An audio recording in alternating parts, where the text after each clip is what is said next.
Jaya Radha Madhava Kunja Bihari Radha Madhava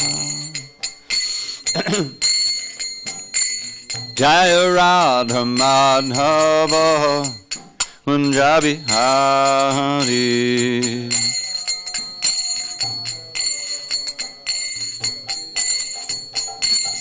Gopi Jana Vallabha Girivardhari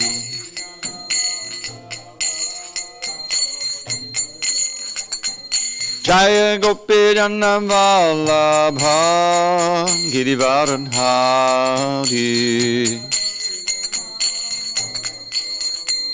Girivardhari Yashodanandana Vajajana Ranjana Yashodanandana Vajajana Ranjana Yamunatira Vanachari Yamunatira Vanachari Jaya Radha Madhava Kunja Bihari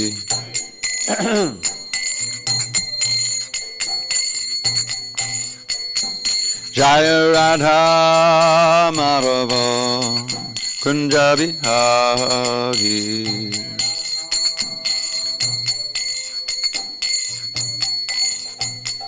Jaya Radha Madhava Kunja Bihari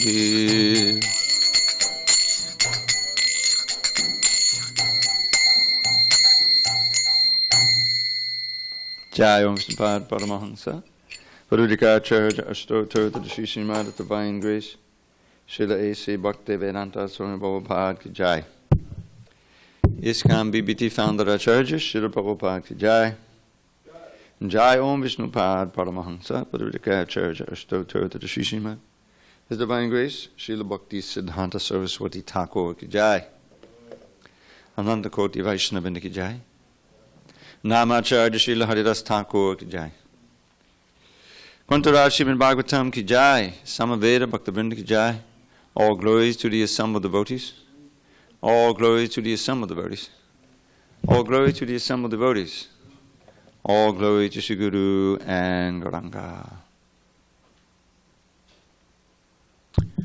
So before we begin, I don't think you were here, Glenn. I know Lauren wasn't here. This is a big day. There's a lot of festivals today.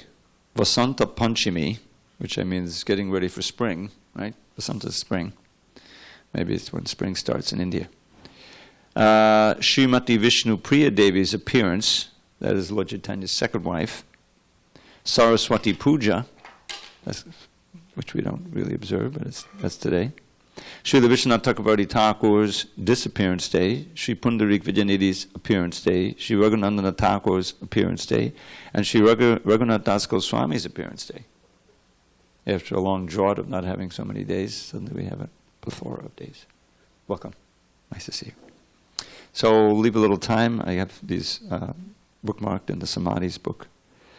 But for now, let's go to Bhagavatam. Okay, so we're in text number 17? Yeah. Narayanam namaskritya narang chaiva narottamam devim saraswatim vyasam tato jayamadiriyed. Before reciting this Srimad Bhagavatam, which is our very means of conquest, we should offer our respectful obeisances unto Lord Narayan, the Supreme Personality of Godhead, unto Narayan Rishi, the supremest human being, unto Mother Saraswati, the goddess of learning, unto Srila Vyasadeva, the author, and unto Srila Prabhupada, the translator, commentator, and our spiritual master. Nashta prayesha badreshu nityam bhagavata sevaya bhagavatyuttama shloke Bhakti Bhavati Naishtaki. By regular attendance in classes on Srimad Bhagavatam and by rendering devotional service to the pure devotee, all that is inauspicious within the heart is destroyed almost to nil, and loving devotion to the Supreme Lord, who is glorified in transcendental songs, is established as an irrevocable fact.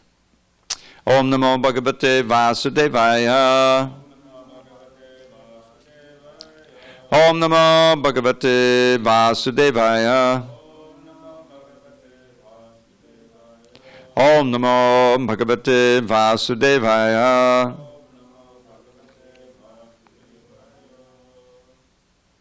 On this 29th day of January 2020 in SanDiego, we're reading from Srimad Bhagavatam, translation and commentary by His Divine Grace A.C. Bhaktivedanta Swami Prabhupada. We are in Canto 4 entitled The Creation of the Fourth Order, Chapter 22, Pritha Maharaj's Meeting with the Four Kumaras. Text number 17. Maitreya Uvacha Pratas Tat Suktam Akarnya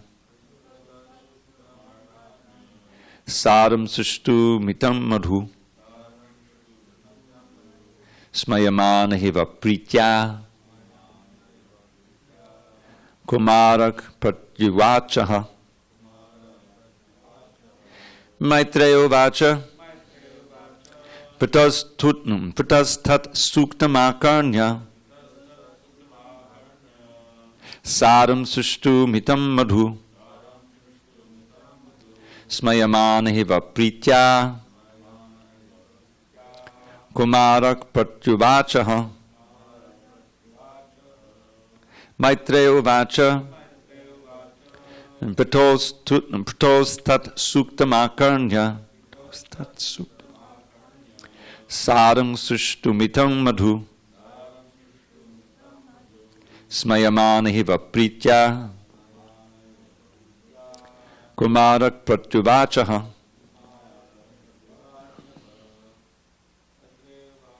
Maitreya Uvacha Pratos Tat Suktam Akarnya Sadam Sushtumitam Madhu Smayamana Hiva Pritya Kumarak Pratyuvachaha. Maitreya Uvacha Pratos Tat Suktam Akarnya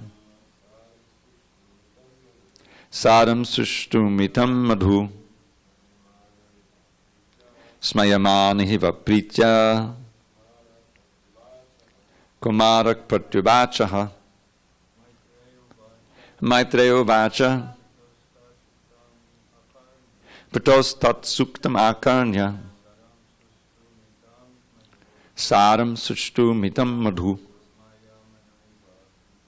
Smayamana Hiva Pritya Kumarak Pratyuvachaha. Maitreya Uvacha Pratos Tat Suktam Akarnya Sadam Sushtumitam Madhu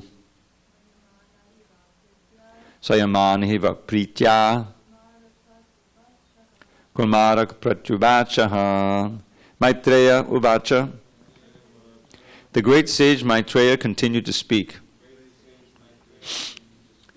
Pritoho of King Prithu. Tat, that. Suktam, Vedic conclusion. Akarnya, hearing. Saram, very substantial. Sushtu, appropriate. Mitam, minimized. Madhu, sweet to hear. Smayamanaha, smiling. Eva, like. Pritya, out of great satisfaction. Kumaraha, celibate. Pratyuvacha, replied. Ha, thus. Translation. The great sage Maitreya continued. Remember, Maitreya is speaking to Vidura, this whole conversation. And we're hearing sometimes conversation within conversation. The great sage Maitreya continued, Thus, Sanat Kumara, the best of the celibates, after hearing the speech of Prithu Maharaj, which was meaningful, appropriate, full of precise words, and very sweet to hear, smiled with full satisfaction and began to speak as follows. Purport.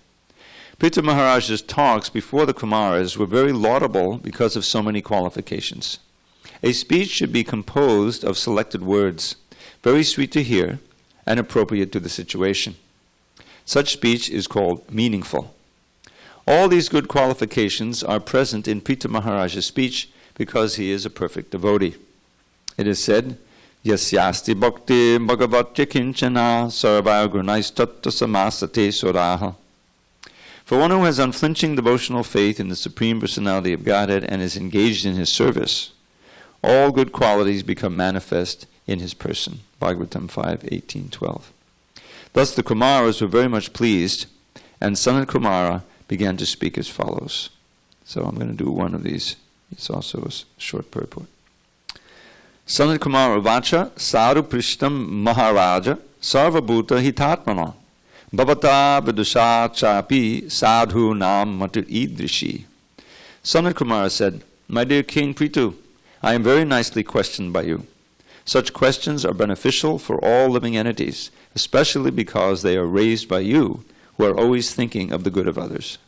Although you know everything, you ask such questions because that is the behavior of saintly persons. Such intelligence is befitting your position. Purport. Maharaj Prithu was well conversant in transcendental science, yet he presented himself before the Kumaras as one ignorant of it. The idea is that even if a person is very exalted and knows everything, before his superior he should present questions.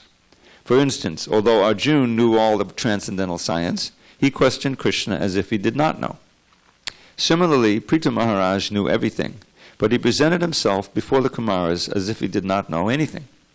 The idea is that questions by exalted persons put before the Supreme Personality of Godhead or his devotees are meant for the benefit of the general people. Therefore, sometimes great personalities put themselves in that position and inquire from a higher authority because they are always thinking of the benefit of others. Om Jnana Timarandasya Jnananjana Shalakaya Chakshu Unmidatam Mena Tasmai Shri Gurave Namaha. I was born in the darkness of ignorance, but my spiritual master Srila Prabhupada opened my eyes with the torchlight of knowledge. I offer my humble obeisance unto him and all members of Sri Parampara. So, this is the last few verses before the Kumaras actually begin to give their instruction. Sanat Kumara representing the other three. And once again, we're reminded of this whole atmosphere here, which is one of devotion and high respect and adulation given by Prithu Maharaj of the four Kumaras. And it's not only him, he's the king, he's the leader. All of his associates there are also feeling the same way and expressing their great joy at having the association of these Kumaras so that they can question them and hear from them. So, the first verse describes how the reaction of Sanat Kumara, he was smile and he was full of satisfaction. And Prabhupada explains the whole principle here. That the principle of a good speech, not a speech before, some law body, but specifically here, this greeting speech that was appropriate. Each event in the Vedic culture, there are always appropriate words that go with it. Like if someone passes away, someone leaves his body, then you want people who knew that person to glorify them. And we've had several remembrances here. Now, of course, we can have pictures and everything. And so that's appropriate. It has to be like that. And, coming before the Lord, if someone is an actual devotee, of some knowledge, to offer appropriate prayers, glorification, all of this is very, very significant. So Maharaj Prithu's talks, what he said is laudable. Prabhupada says it could be composed of selected words, very sweet to hear and appropriate to the situation. So all of these qualities were there in Prithu Maharaj's speech. Now Prabhupada quotes this verse, which he liked to quote a lot, Yasyasti bhakti bhagavati kinchana sarvakanais tattva samasate sudha.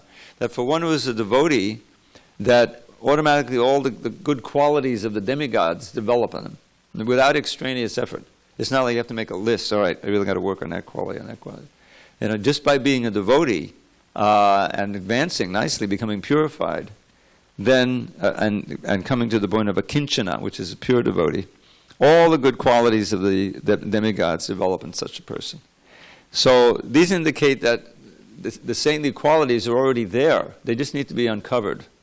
It's artificial for living entities who all were once with Krishna and had all good qualities, but now, maybe in the archdemons or whatever, in lower animal bodies,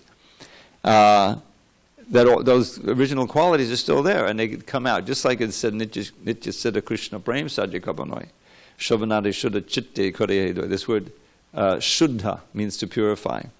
That Lord Chaitanya is explaining here, I think it's to Sanatan, that the eternal perfection of love of God is present in everyone. Sadhya Kabanoi. This word sadhya has interesting meanings, because in conjunction with the word sadhana, it means what you're ultimately trying to achieve. In our case, love for Krishna. So, but here it is said that it's not something that has to be achieved in the sense of brought in from outside. It's not something you get that's superfluous to what you already have. It's already there. So it's a sadhu kabunoi. It's not something that it's already there, and by the process of a shravanadi. Last night we had a purport where Prabhupada listed the 9 processes of devotional service given by Prahlad. Begins with shravana. It always begins with hearing. So there's a shravanadi. By the process of devotional service, beginning with hearing, the consciousness becomes purified, and that love naturally awakens. So similarly, all these good qualities awaken, and Prithu, being a great devotee and power devotee, he has all these good qualities. And one of them is the power of knowing just what to say at the right time with sincerity, greeting guests, exalted guests like the Kumaras. So that was the first verse. And then the son of Kumara, he reciprocates, sadhu prishtam. This phrase comes up several times in the Bhagavatam. Nice, thank you for the question. Very nice question. Sadhu, we should always remember, has several meanings. We know it's sadhu, abhichet surala charu bhajane. A sadhu is one who's always worshipping Krishna, a great saintly devotee. That's certainly there. But sadhu in general just means very nice. Or it can mean bravo. You'll find when Krishna does something amazing in the forest, sometimes, his friends will say, sadhu, sadhu, which means very nice. Bravo, bravo. You killed that demon. Thank you very much. So this is what he's saying. Sadhu, very nice, saintly qualities. Question, very nice question. And what is the question? He wants to understand the goal of life and how to achieve it. Please enlighten me. This is, what is the source of fear and how can it be overcome? This was the question of King Nimi for the 9 Yogendras. Same kind of situation. They just appeared because he was so pious in his court, or some sacrifice I think he was performing. And then, he lauded them, he bowed down, and then he asked, didn't waste time, ask these questions. And 9 of them, they have these 9 little lessons, wonderful lessons. And the same idea is expressed there by by the 9 Yogendras. So, let's see, I'm coming back too far here. So the son of Kumara says, very nice question. And then Prabhupada explains, the whole idea is that Prithu is already self-realized. He doesn't need to understand any of this. But he asks questions for our sake, so that the answer will be recorded and will be for all time. So he's asking as a matter of compassion on present listeners and future listeners. And Prabhupada says that's the same principle for Arjuna, that he was covered by Krishna, to have that despondency and confusion. But basically he knew all the answers, but he wanted this Bhagavad Gita to manifest for our sake. Bhagavad Gita is especially meant for beginners. The whole thing is placed in the Mahabharata, because the Mahabharata was written long, 100,000 verses, to attract the minds of the Stri Shuddha Dvijabandhunam, those who are not eligible to hear the Vedas. They're simpler, especially in Kali Yuga. So what are we going to be interested in? Fascinating stories, adventure stories, right? So in the story, in all of the amazing, stories surrounding the Kurukshetra war and other things, there's all kinds of other stories in there. Get the attention of everybody from top to the bottom. And then in the middle of that, you insert the Bhagavad Gita. And so the ultimate truth is known. It's only, 18 chapters. It doesn't really take so long. If you just read it through, you can actually chant the whole thing in a couple of hours max, So that's the idea. And the Bhagavatam is more advanced, but it's still meant for the people of this age. Krishna sadamo bhagate dharma jnana visaha kalo nashta disham esha puranako dhanodita. That when Krishna went back to Goloka, and departed the earth, it's told in the 11th canto, the earth is like in one sense bereft, Krishna himself was personified Dharma and Gyan. He killed a Dharma, he spoke the Bhagavad Gita, he spoke in Uddhava Gita, and gave so much instruction through, in other words, he was, goodness personified. The earth was tremendously blessed. But then he left. So where does Dharma and Gyan reside? The question was, it says in the Bhagavatam. It's risen like the sun to provide knowledge and light in this age for us. So the same idea was there. Maharaj Pariksit, not only did he, do what Prithu did, but he gave up his whole kingdom. He didn't have to. He could have counteracted that little curse from Shringi, but he saw it as the will of the Lord to manifest the Bhagavatam. If he hadn't done that, then Shukadeva wouldn't have come out of the forest to speak the Bhagavatam. It was this tremendous event. I mean, it was like the king, the emperor, is giving up everything and just sitting down to fast. So all kinds of great souls, sadhus from all over the universe gathered, and then Shukadeva arrived and spoke the Bhagavatam, and now we have it.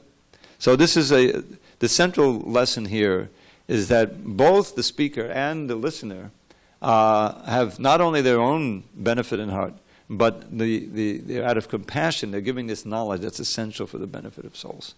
And our great opportunity is to take advantage of it.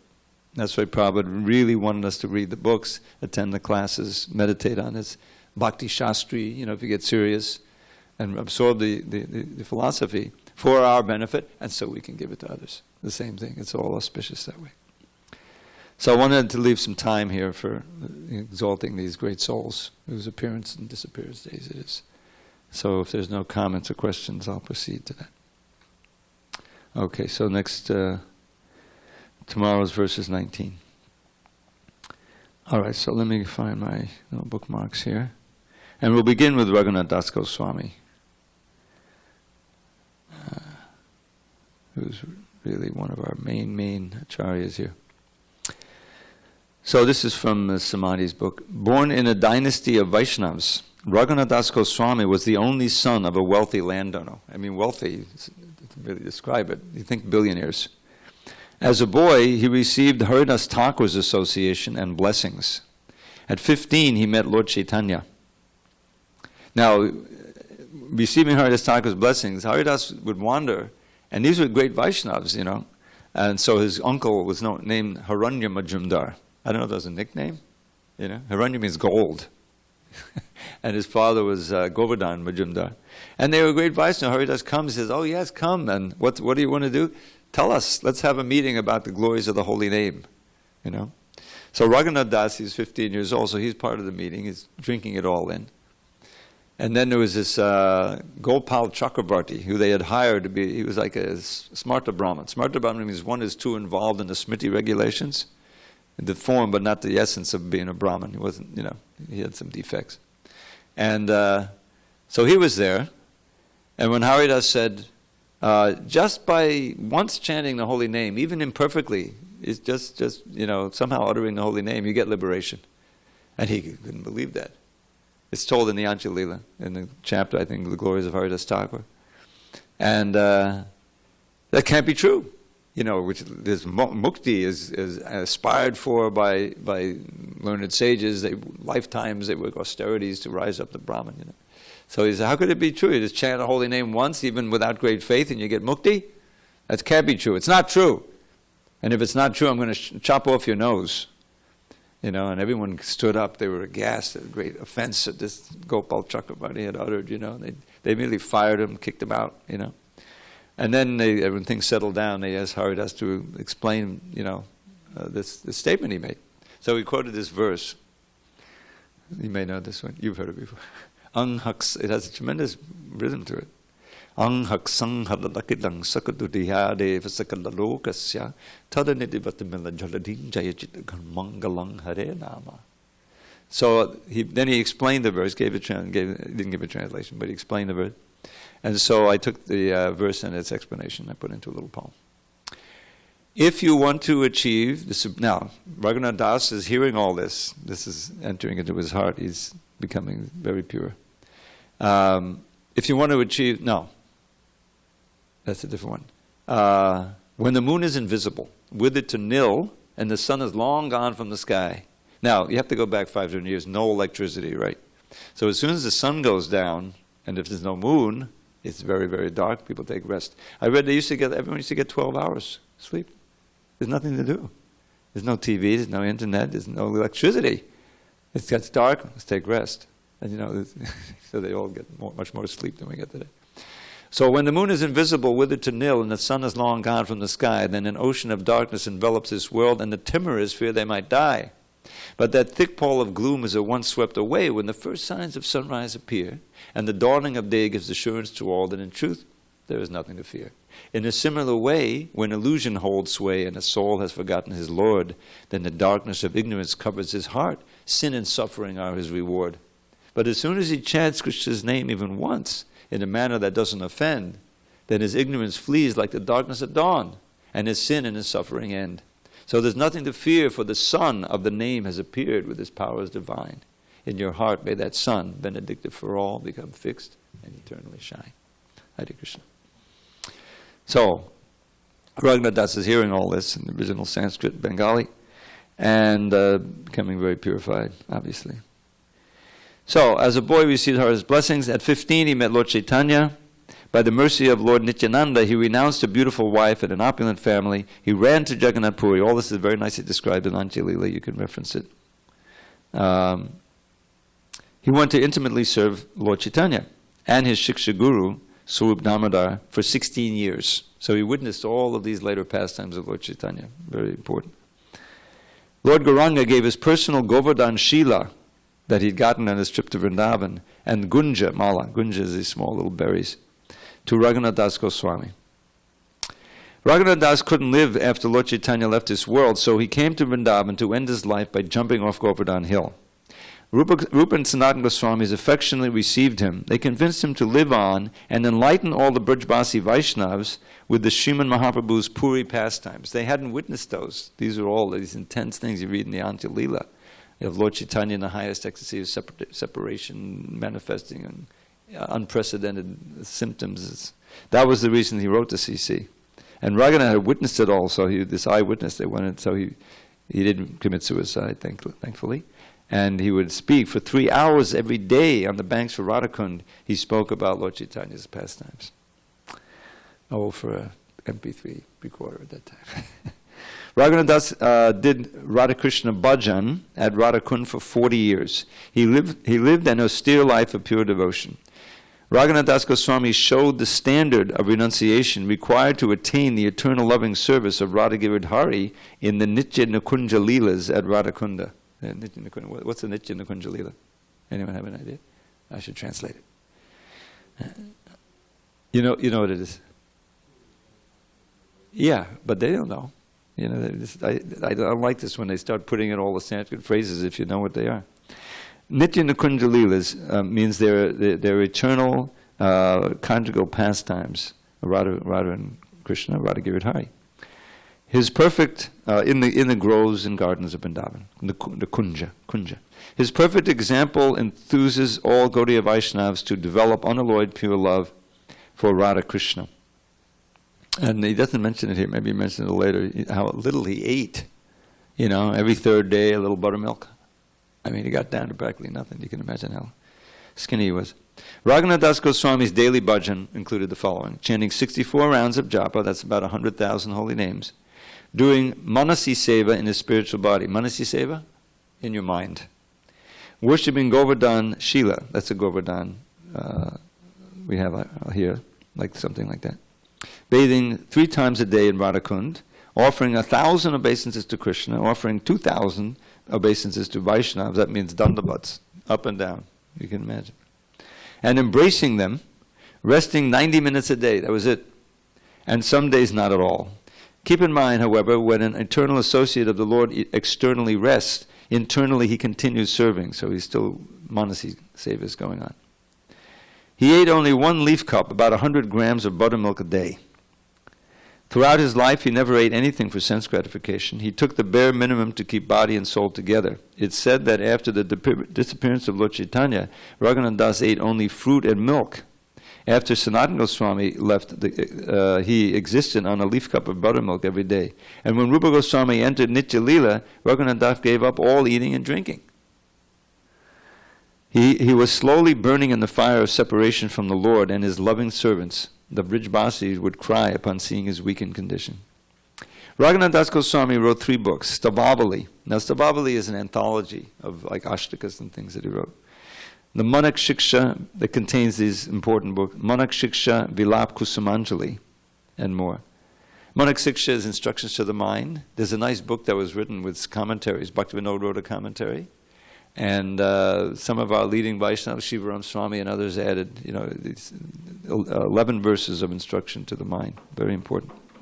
Vilap Kusumanjali. Vilap means ardent separation feeling, of lamentation. Is Kusuma Anjali, a offering of flowers of lamentations. Mukta Charita Dana Keli Chintamani. In Jaiva Dharma, Bhaktivinoda Thakur says, Raghunatha Das Goswami showed the esoteric method of engaging oneself in the loving service of Sri Sri Radha and Krishna. Close quote. Raghunatha Das wrote and taught that the divine service of Srimati Radharani in Vrindavan is the topmost spiritual perfection. For this he was known as the Prayojana Acharya, the teacher who reveals the highest fulfillment in life. Raghunatha Das Goswami clearly established the supremacy of Srimati Radharani in Vilap Kusumanjali, a collection of intimate prayers. He states that Radha's service is the highest attainment. Feeling extreme impatience and hopelessness due to separation from the queen of his life, he desperately prays for Radharani's service. Here's one example of the prayer. At the end of the Vilap Kusumanjali. My life is worthless. I will give it up without receiving your mercy. Living in Radhakund and Vrindavan is meaningless to me. To say nothing of Vrindavan, even Krishna himself is useless to me without you. O Srimati Radharani, you are the only object of my life. Please be merciful to me. Crying profusely in great lamentation, I hold your lotus feet to my heart and beg for your loving service. May this Vilap Kusumanjali bring even the slightest satisfaction to you. Raghunatha Das serves Radha as Rati Manjari in Sri Vrindavan Dham. Okay, we have a little time. I'll continue. So many exalted Vaishnavas appeared or disappeared on this day. Okay, next we're going to read a little bit about Pundarika Vidyanidhi. A disciple of Sri Madhavendra Puri, and therefore a godbrother of Ishwar Puri, Pundarika Vidyanidhi was Sri Gadadhar Pandit's guru and an intimate friend of Swarup Damodar. Once in Jagannath Puri, Pundarika Vidyanidhi met Swarup Damodar after a long separation. In a joyful mood of friendship, Pundarika and Swarup wanted to take the dust of each other's feet. A scuffle began as they tried to simultaneously catch the feet of one another, but at the same time avoid having their own feet caught. Both being quite strong, neither won. But Sri Gauranga enjoyed their sporting play, and everyone laughed. Pundarika Vidyanidhi has other names: Sri Vidyanidhi, Acharyanidhi, Bhakyanidhi, and Premanidhi, all of them given by Lord Chaitanya. Simply by hearing his name, said Lord Chaitanya, the whole world becomes purified. Premanidhi's pure devotion caused Sri Chaitanya Mahaprabhu to sometimes cry profusely and call out loudly, Bapa, father, Pundarik. Pundarika is my father, my dearmost friend. When will I see him again? Remember, he's on the level of his guru, Ishwar Puri, so he offered this kind of respect also. You see that?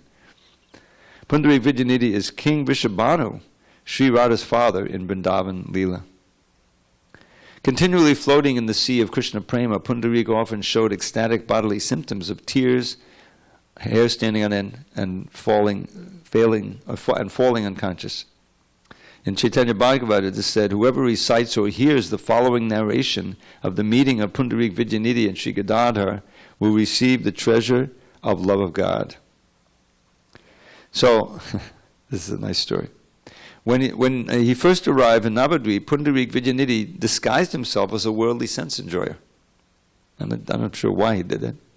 Besides Mukunda, nobody knew that Pundarik Vidyanidhi was a pure Vaishnava.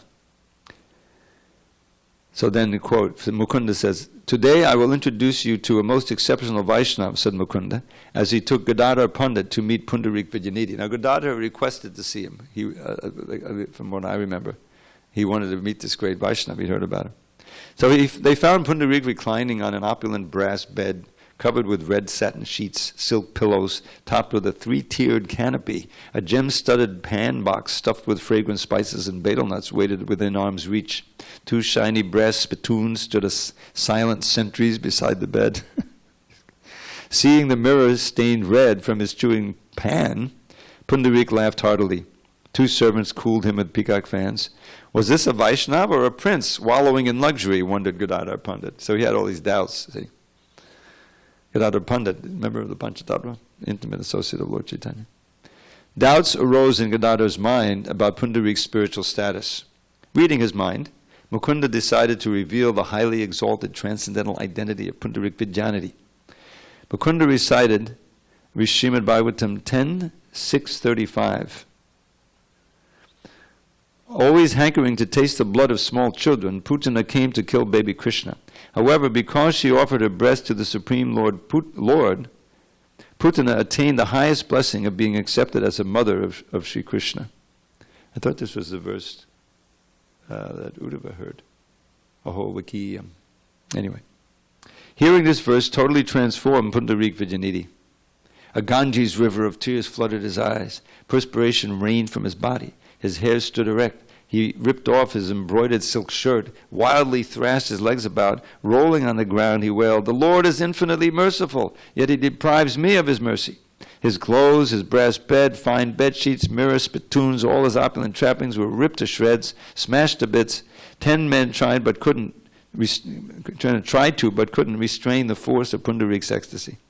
The manifestations of Pundarik Vidyanidhi's pure love for Krishna competed with one another for some time. Finally, his spiritual emotions reached their peak, and he lost external consciousness. After witnessing this spectacular display of transcendental feelings, Gadadhar Pandit realized his offense in misjudging Pundarik Vidyanidhi to be a materialistic devotee. To rectify his mistake, he wanted to take initiation from Pundarik Vidyanidhi. 6 hours later, Pundarik returned to external consciousness. Now he seemed calm and composed.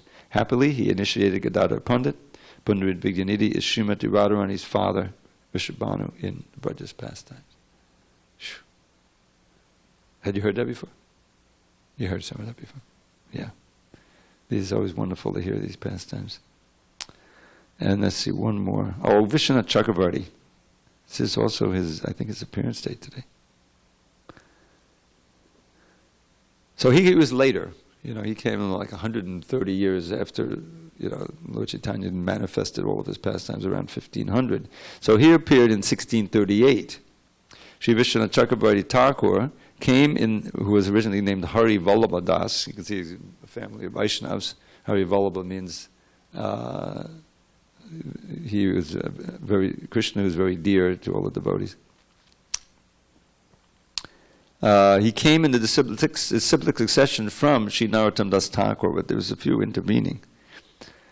Vishwanath took Diksha from Sri Radha Raman Chakravarti. Although married, Vishwanath was indifferent and soon renounced family life. He came to Vrindavan Dham and did Krishna Bhajan at Radha Kund.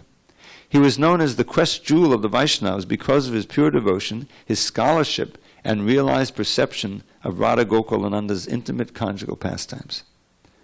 Now, concerning his erudition, scholarship, he wrote a commentary on the whole Bhagavatam.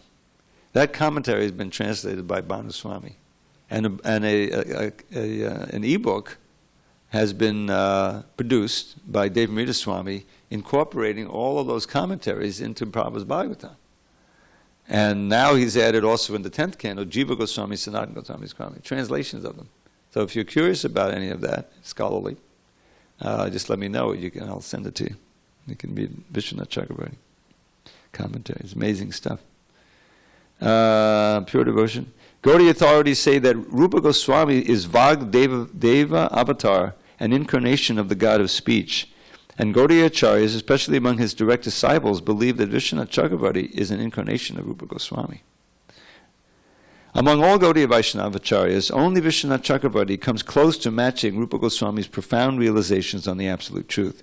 Visvanatha Chakravarti's name itself implies his position.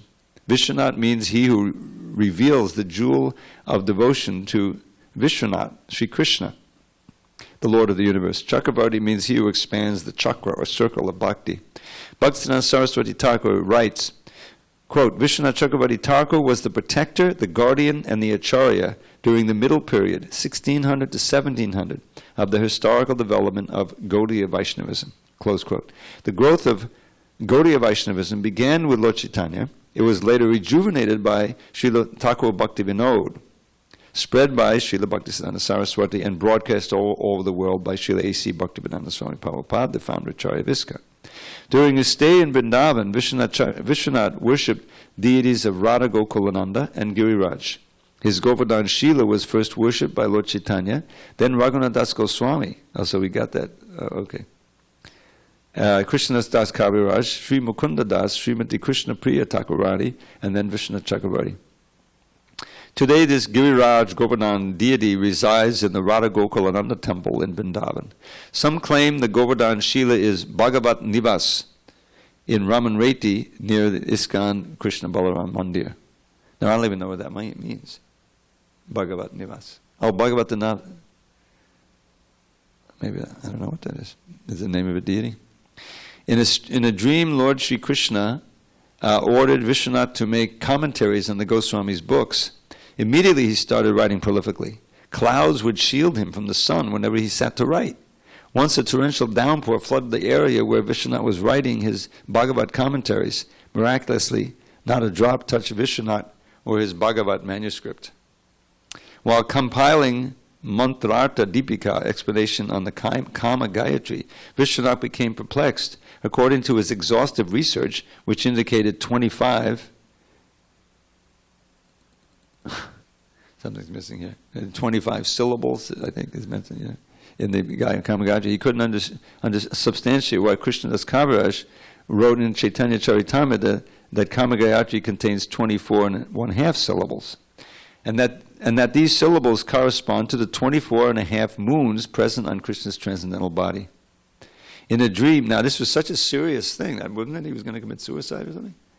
He was really upset that he couldn't figure it out. It was like a major crisis. But in a dream, Srimati Radharani instructed Visvanatha, "Oh Visvanatha, please don't lament anymore. What Krishna's Kaviraj wrote is true. He is also my confidential maidservant, and he knows everything about my most secret innermost moods. This Kama Gayatri is the mantra for worshipping me. Indeed, I can be known by the syllables of this mantra. Without my mercy, no one can learn anything about the mystery of this mantra. The solution to the half syllable is found in the book Varna Gama Basvati." No diacritics in this book. Seeing this book, Krishnadas Kaviraj wrote as he did. The letter Ya, which is followed, Kama Devaya Vidmahe, which is followed by the letter V, as in the words Kama Devaya Vidmahe, is considered to be a half syllable. This falls on Krishna's forehead because his forehead is shaped like a halo of a half moon. All the other letters of the mantra are full syllables and therefore full moons. Now wake up, check that book, and compile this evidence for everyone's benefit. Instantly waking, Visvanatha cried out in ecstasy, "Hey Radhe, hey Radhe, hey Radhe!" Having Radharani's darshan infused Visvanatha's writing with divine shakti. He felt that he had been accepted as one of Srimati Radharani's confidential maidservants. His writings reflected this realization. Visvanatha Chakravarti wrote over 40 Sanskrit books on the science of pure devotion to Radha Giridhari. He also made the sweetest, most highly realized Rasika Tikas commentaries on Bhagavatam, Gita, and works of Rupa and Kavi Karnapur and Narottam Das Thakur. He wrote Sri Krishna Bhavanamrita, Madhurya Kadambani, Vrajariti Chintamani, Chamatkar Chandrika, Swapna Vilasamrita, Sankalpa Kalpajuma, and many others. The life and teachings of Visvanatha Chakravarti give happiness, inspiration, and transcendental wisdom to the entire Gaudiya Vaishnava Sampradaya. We sincerely pray that after thousands of births, we will someday qualify to become a particle of dust under the shade of his lotus feet. Srila Visvanatha Chakravarti Pad Ki Jai. In Krishna Leela, he serves Radharani as Vinod Valari Manjari. Hare Krishna. They say many Vaishnavas believe that, especially his disciples, because of his understanding of the intimate esoteric details of their relation of Radha and Krishna, and his tremendous writing ability. Do we have time? There's another. Raghunatha is there.